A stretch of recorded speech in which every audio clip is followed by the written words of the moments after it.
اور جب ہم نے موسیٰ سے 40 رات کا وعدہ کیا تو تم نے ان کے پیچھے بچڑے کو معبود مقرر کر لیا اور تم ظلم کر رہے تھے۔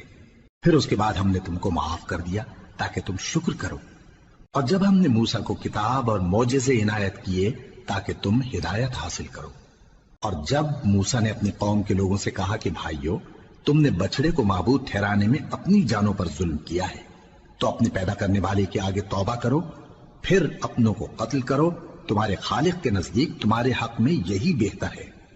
پھر اس نے تمہارا قصور معاف کر دیا، وہ بے شک بڑا معاف کرنے والا ہے، بڑا مہربان ہے۔ اور جب تم نے موسیٰ سے کہا کہ موسیٰ، جب تک ہم اللہ کو سامنے نہ دیکھ لیں گے تم پر ایمان نہیں لائیں گے، تو تم کو بجلی نے آ گھیرا اور تم دیکھ رہے تھے۔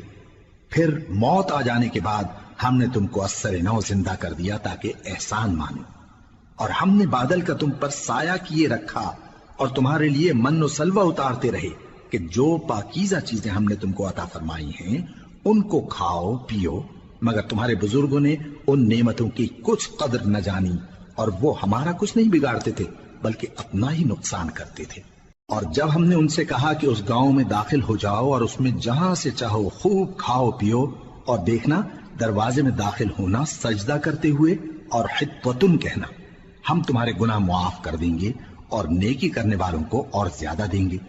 تو جو ظالم تھے انہوں نے اس لفظ کو جس کا ان کو حکم دیا تھا بدل کر اس کی جگہ اور لفظ کہنا شروع کیا، پس ہم نے ان ظالموں پر آسمان سے عذاب نازل کیا کیونکہ نافرمانیاں کیے جاتے تھے۔